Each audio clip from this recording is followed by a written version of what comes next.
Hello बच्चा party, welcome in the quantum classes, the finest is every way to run the concept of physics. तो चलिए शुरू करते हैं। आज का हमारा टॉपिक है एमीटर। Ammeter, okay.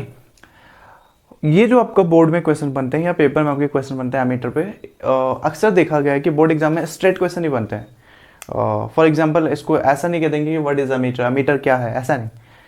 बोर्ड का जो पैटर्न होता है पूछने का नॉर्मली, वो पूछते हैं conversion of galvanometer into ammeter, कि गैल्वेनोमीटर को अमीटर में चेंज कीजिए या गैल्वेनोमीटर को अमीटर में रूपांतरण कीजिए।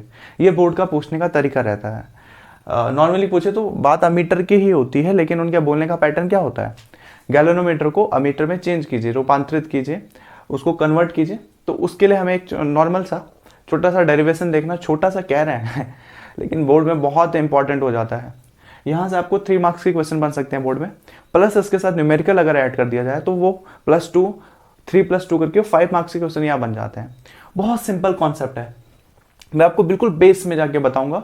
अब बेस में जा रहा हूँ इसका मतलब ये नहीं कि आप डर जा रहे हो कि यार क्या भैया क्या बता रहे हैं, बहुत नॉर्मल वे में, ठीक है। और मैं भी ये 12th का टॉपिक है ना, इस 12th के टॉपिक को मैं आपको 10th के टॉपिक के बेस पे बताऊंगा। 10th में आपने जो फिजिक्स पढ़ी है, 10th में फिजिक्स के नाम में आपने 2 ही मेन टॉपिक पढ़े हुए हैं, एक रेजिस्टेंस के बारे में, दूसरे ऑप्टिक्स में थोड़ा बहुत law of reflection and refraction, यही आपने पढ़ा होगा। तो हम वहाँ पे रेजिस्टेंस के बारे में नॉर्मल सा टॉक करेंगे और उसके बेस पे हम मीटर के बारे में समझेंगे। बहुत सिंपल 12th के टॉपिक है, इंपॉर्टेंट टॉपिक है, और हम इसका बेसिक कहाँ से समझेंगे, 10th के टॉपिक से। तो अमीटर, अमीटर है, आपको अमीटर प्राप्त करना है। किससे प्राप्त करना है, लिखा हुआ है यहाँ पे, किसको कन्वर्ट करना है, गैल्वेनोमीटर को अमीटर में कन्वर्ट करना है। आपको पता है गैल्वेनोमीटर क्या होता है, हम पिछले बहुत से यूनिट में पिछले यूनिट में हम बहुत से एग्जांपल लेके बहुत से एप्लीकेशंस में हमने गैल्वेनोमीटर का यूज किया है। तो गैल्वेनोमीटर क्या है, गैल्वेनोमीटर सिंपल सा एक डिवाइस होता है जो कि नॉर्मल करंट को शो करता है, डिफ्लेक्ट करता है वो अपनी निडल को, जिससे पता चलता है करंट फ्लो हो रही है कि नहीं हो रही है, ठीक है। इंडिकेटर होता है एक तरीके से करंट का। तो ये सपोज आपका कोई पॉइंट है, सर्किट हुआ, और इस सर्किट में आपके यहाँ पर क्या बन गया, गैल्वेनोमीटर आप बना लो। यहाँ हम कहीं गैल्वेनोमीटर बना लेते हैं। आप यहाँ पे सपोज करो हमने क्या बना लिया, यहाँ पे हमने बना लिया गैल्वेनोमीटर ले लिया हमने सपोज, ओके बच्चा पार्टी। हमने यहाँ पे सपोज कर लिया एक गैल्वेनोमीटर, ओके। तो आपको क्या करना है, एमीटर बनाना है। किससे बनाना है, गैल्वेनोमीटर से। गैल्वेनोमीटर को आप एमीटर में कन्वर्ट करोगे। बच्चा पार्टी हम आगे इसमें बढ़ रहे हैं, तो आप एक चीज़ ध्यान रखना, आपको कभी भी बोर्ड में एक क्वेश्चन पूछा जाए एमीटर, तो आपको प्लस में एक और क्वेश्चन जरूर ऐड करेंगे, या नहीं भी करेंगे तो आपको जनरल नॉलेज के लिए पता होना चाहिए। क्वेश्चन ये होता है कि ये पूछते हैं कि एक आदर्श एमीटर का प्रतिरोध कितना होता है, रेजिस्टेंस ऑफ आइडियल एमीटर कितना होता है। तो इसका आपका आंसर है, एक आदर्श एमीटर का प्रतिरोध होता है 0, ठीक है। रेजिस्टेंस ऑफ आइडियल एमीटर होता है 0। अब ये आइडियल एमीटर क्या है, आइडियल एमीटर का मतलब हो गया एक बेस्ट क्वालिटी का एमीटर। अगर आपको एक बेस्ट क्वालिटी का एमीटर बनाना है गैल्वेनोमीटर की यूज करके, तो उसका रेजिस्टेंस कितना होना चाहिए, 0 कह सकते हो, या फिर लगभग 0, ठीक है। कम से कम 0 का मतलब क्या हो सकता है, 0 क्या इंडिकेट कर रहा है, 0 इंडिकेट कर रहा है कम से कम वैल्यू होनी चाहिए, मिनिमम वैल्यू होनी चाहिए, ओके। तो जैसा कि मैंने कहा था, मैं आपको इसको बहुत ईजी वे में एक्सप्लेन करूंगा 10th के टॉपिक से। अब बात आई रेजिस्टेंस की। एक आइडियल एमीटर का रेजिस्टेंस होना चाहिए लगभग 0 या फिर 0, मतलब लो से लो। रेजिस्टेंस की बात आई तो रेजिस्टेंस आपने हाई स्कूल में पढ़ा है, अपने 10th में अपने पढ़े होंगे रेजिस्टेंस, ठीक है। प्रतिरोध, कितने टाइप से आप रेजिस्टेंस को जोड़ते थे, याद आया, कुछ याद आ रहा है रेजिस्टेंस को आप कितने टाइप से जोड़ते थे, 2 टाइप के कॉम्बिनेशन होता था। एक होता था पैरेलल, जैसे आप हिंदी में कहते हो समांतर क्रम। एक दूसरा होता है सीरीज, जिसे आप हिंदी में कहते हो श्रेणी क्रम, संयोजन, कॉम्बिनेशन। जोड़ते थे ना, याद है। और कुछ, और क्या याद है आपको उसके बारे में, फॉर्मूला याद होगा। पैरेलल में रेजिस्टेंस को कैसे जोड़ते थे, डिवाइड के फॉर्म में, 1/r = 1/r1 + 1/r2। और वहीं अगर 2 रेजिस्टेंस को हमें सीरीज में जोड़ना तो कैसे जोड़ते थे, r = r1 + r2। और अब आप ऐसे सोच रहे होंगे भैया हमें कहाँ लगे, हमें तो पता ही है 10th में ऐसे ऐसा था, दोबारा क्यों पढ़ा रहे हो। तो समझो वो 10th वाला अभी भी काम आएगा दोबारा, बेसिक का कॉमन सेंस। आप चाहो ना तो मैं इस डेरिवेशन को आपको 2 मिनट में खत्म करवा दूँ, बहुत छोटा है, लेकिन फिर वही बात होगी रट्टाफिकेशन वाला, अच्छा नहीं लगेगा रट्टाफिकेशन को फिजिक्स जैसे इंटरेस्टिंग सब्जेक्ट में करे। ओके आपको फटाफट खत्म करना तो आप सीधा वीडियो के आधे में जाइए, खत्म कीजिए वहाँ से। और आपको अच्छे से बेस बनाना तो आप समझिए अब, क्योंकि कहा गया है कि एक बेस्ट क्वालिटी के एमीटर होने की क्या क्वालिटी है, एक बेस्ट क्वालिटी के एमीटर में रेजिस्टेंस क्या होना चाहिए, 0, या फिर बोलो कम से कम लो होना चाहिए। जितना लो आप रेजिस्टेंस रख सको उतना रखो, तब आपका मीटर उतना बेस्ट बनेगा। अब क्योंकि आपने 10th में पढ़ा रेजिस्टेंस आपका 2 टाइप से जुड़ता है, पैरेलल एंड सीरीज। आपसे एक सिंपल सा क्वेश्चन पूछता हूँ, दोनों कॉम्बिनेशन में समांतर और श्रेणीक्रम पैरेलल एंड सीरीज कॉम्बिनेशन में दोनों में से किस में रेजिस्टेंस की वैल्यू घट जाती है? क्योंकि एमीटर में वैल्यू क्या चाहिए, कम से कम चाहिए। तो इनमें से किस में, पैरेलल या सीरीज, दोनों में से किस में रेजिस्टेंस की वैल्यू घट जाती है? सोचिए। ये 1 के फॉर्म में है पैरेलल, सीरीज वाला सीधा R1 + R2 है। दोनों में से किस में वैल्यू जुटेगी, गिरेगी आपकी, अगर दो रेजिस्टेंस को आपको जोड़ना हो? सपोज करो आपको 2 और 3 एम्पियर के रेजिस्टेंस, ओम के रेजिस्टेंस को आपको जोड़ना है, ऐड करना है। दो तरीके, या तो पैरेलल तरीके से जोड़ो या सीरीज। तो 2 + 3 के से जोड़ोगे तो क्या होगा, ये 1/2 + 1/3 होगा, और इससे ये सीधा 2 + 3 = 5 हो जाएगा।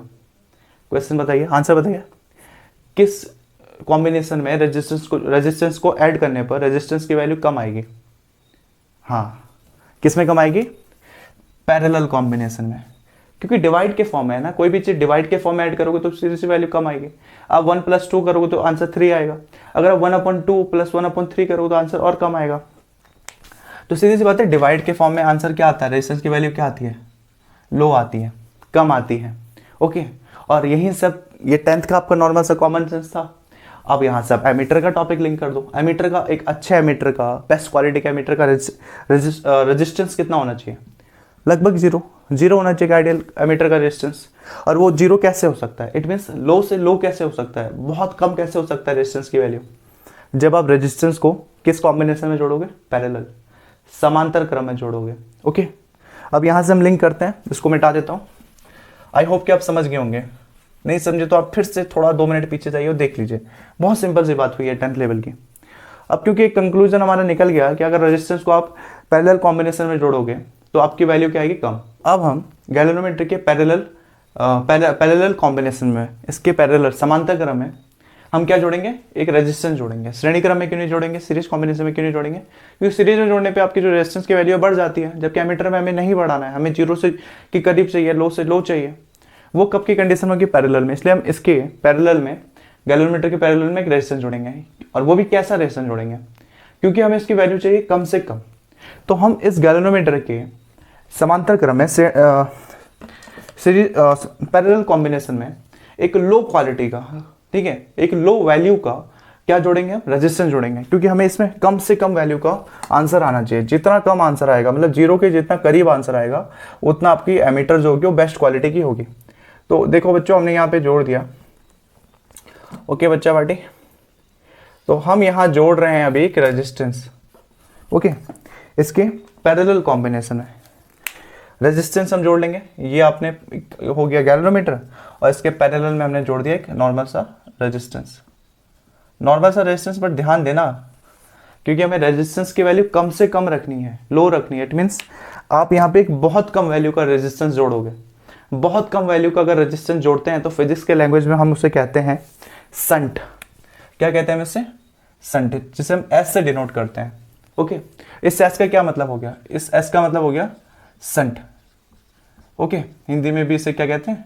संट कहते हैं। तो अभी आपके पास कभी पूछ लिया जाए 1 नंबर में, 1 मार्क्स में पूछ लिया जाए संट क्या होता है, तो संट क्या होगा? एक बहुत कम वैल्यू का, एक बहुत कम मान का प्रतिरोध है।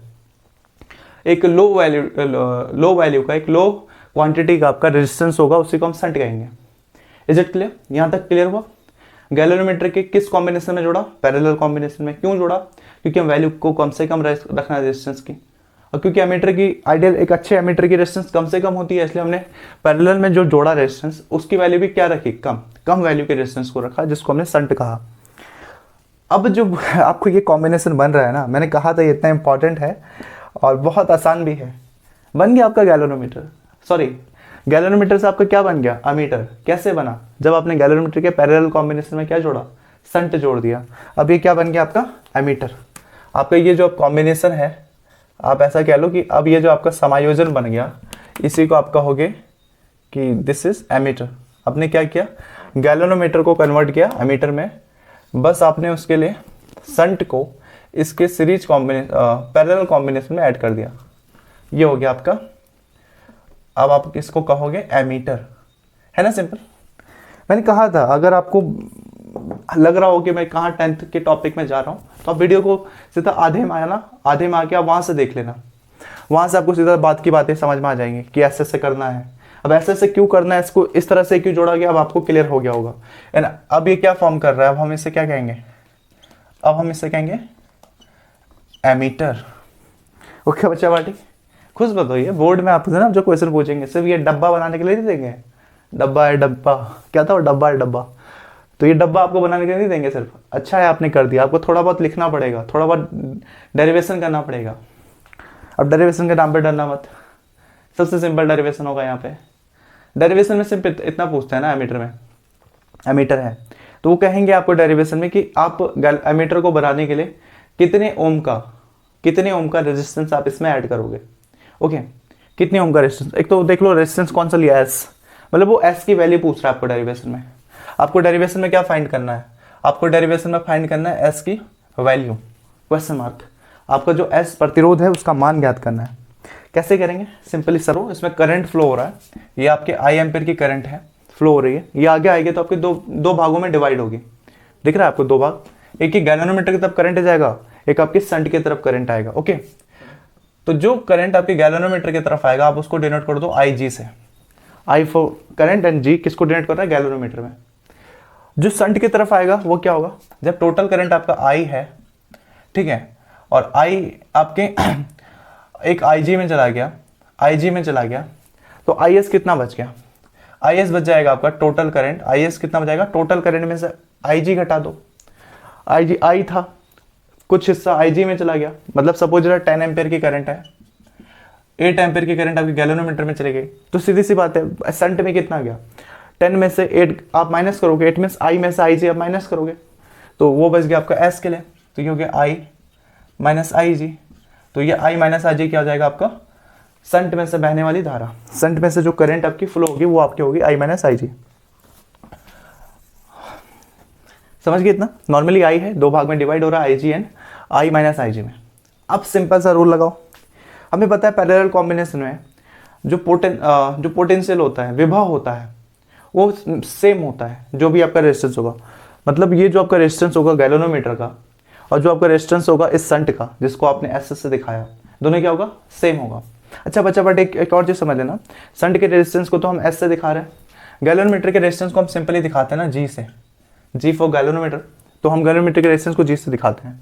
ओके, तो क्या हो जाएगा सिंपली, क्योंकि हमने पैरेलल कॉम्बिनेशन में जोड़ा है और पैरेलल कॉम्बिनेशन में दोनों जो रेजिस्टेंस होते हैं या 3 होंगे 4 होंगे, सबके रेजिस्टेंस की जो पोटेंशियल होगा, वोल्टेज होगा, सब में सेम होता है। ये चीज़ें अगर आपको समझ में नहीं आ रही हैं तो आप सिंपल ये समझो मेरा कहने का क्या मतलब है। मेरे कहने का मतलब ये है कि आपका जो वोल्टेज होगा, ठीक है, आपका जो वोल्टेज होगा इसमें गैल्वेनोमीटर का, तो गैल्वेनोमीटर के वैल्यू को मैं V और बेस में G कह देता हूँ, वो इक्वल होगा शंट के वोल्टेज के। शंट का वोल्टेज आपका क्या होगा, V और बेस में S, voltage of shunt is equal voltage of galvanometer. लिख दो यहाँ पे सिंस वगैरह करके कुछ आप लिख सकते हो, यहाँ पे ऐसा सिंस वगैरह आप करके कुछ लिख सकते हो। सिंपल फॉर्मूला क्या होता है, वोल्टेज का फॉर्मूला याद है 10th में, ओम का नियम। 10th में अगर याद करो तो आपने इससे बड़ा कुछ पढ़ा भी नहीं था, लगता था यही सब कुछ है, ओम्स लॉ।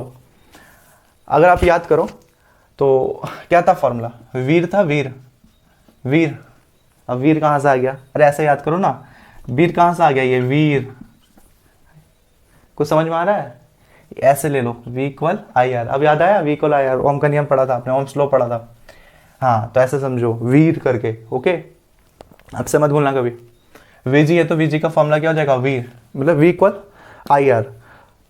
तो I कितना फ्लो हो रहा है गैल्वेनोमीटर में, देखो IG फ्लो हो रहा है, तो ये हो जाएगा IG इंटू R कितना है, मतलब R मीन्स रेजिस्टेंस, ये होता है ना आपका V इक्वल आई आर, तो गैल्वेनोमीटर के लिए IG हो गया, R की जगह क्या आ गया आपका रेजिस्टेंस, कितना है गैल्वेनोमीटर का रेजिस्टेंस, मैंने अभी बताया G है। देन VS पे आ जाओ शंट में, I की जगह कितनी करंट फ्लो हो रही है, हाँ सही बोल रहे हो, I minus I G into resistance कितना है इसका, वो तो सिंपल है, हमें दिख रहा है S, तो बच्चा पार्टी हमें क्या निकालना था, हमें निकालना था कि ये एमीटर बना कैसे गैलोमीटर से। कब बना, जब गैलोमीटर हमने एस ओम का रेजिस्टेंस ऐड कर दिया, हमें उसी एस ओम के लिए फॉर्मूला निकालना है। तो समझ रहे हो आप सिंपल है। अब ये एस आ गया आपके पास, सिंपल है, एस के साथ जो है उसको मल्टीप्लाई में उसको डिवाइड में लेके आ जाओ। तो ये हो जाएगा आपका एस इक्वल जो बचा है उससे डिवाइड में लेके आ जाओ। तो इधर क्या बच गया, आई जी इंटू जी, और एस के इधर क्या था, मल्टीप्लाई में था ना, तो ये डिवाइड में आ जाएगा, इधर आएगा तो आई माइनस आई जी। बच्चा पार्टी यही आ गया आपका आंसर। ओके, था इसमें कुछ, था इसमें कुछ, S equal I G into G, I minus I G, this is your answer. था इसमें कुछ नहीं था। देखिए अगर आपसे बोर्ड में नॉर्मली पूछा जाए कि आप एमीटर को गैलोमीटर को एमीटर में कन्वर्ट करो, तो आप नॉर्मली ये कर दोगे, थोड़ा बहुत थ्योरी लिख दो। क्या लिखोगे आप थ्योरी कि कैसे किया आपने कन्वर्ट गैलोमीटर को एमीटर में। सिंपली क्या किया आपने, गैलोमीटर के पैरेलल कॉम्बिनेशन में, समांतर क्रम में एक लो क्वांटिटी का, एक लो मात्रा का या मान का, एक कम वैल्यू का आपने रेजिस्टेंस को ऐड किया, उसी रेजिस्टेंस को हमने शंट नाम दिया। जब आपने गैलोमीटर के पैरेलल कॉम्बिनेशन में शंट को ऐड कर दिया, कॉम्बाइन कर दिया, तो अब ये किस में फॉर्म हो गया, ये ऑटोमेटिकली एमीटर में फॉर्म हो गया। और देन आपने ऐसे डेरिवेशन निकाला, we ji equal V S क्यों हुआ, क्योंकि पैरेलल कॉम्बिनेशन हमने 10th में भी पढ़ा है, या नॉर्मली आपको पता होना चाहिए कि पैरेलल कॉम्बिनेशन हो तो दोनों रेजिस्टेंस में आपकी वोल्टेज सेम होगी।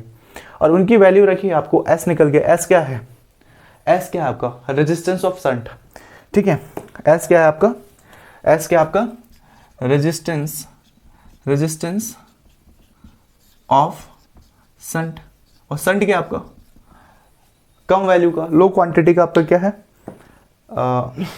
रेजिस्टेंस हो गया। तो अगर ये पूछा जाए सिंपल, आपके 3 मार्क्स का आएगा। 1 मार्क्स में पूछा जाए कि एक आदर्श एमीटर का प्रतिरोध, आइडियल एमीटर का रेजिस्टेंस कितना होता है, ये मत भूलना, 0 होता है आइडियल रेजिस्टेंस का प्रतिरोध, 0। और अगर आपको 5 नंबर में पूछा जाए, 5 मार्क्स में पूछा जाए, तो इसके साथ एक छोटा सा नन्हा मुन्ना सा आपको न्यूमेरिकल ऐड कर दिया जाएगा, जो इसी फॉर्मूले पे बेस्ड होगा, तो वो पूरा 5 मार्क्स का बन जाएगा। Is it clear? तो आज के लिए इतना ही, मिलते हैं अगले टॉपिक वोल्ट मीटर में।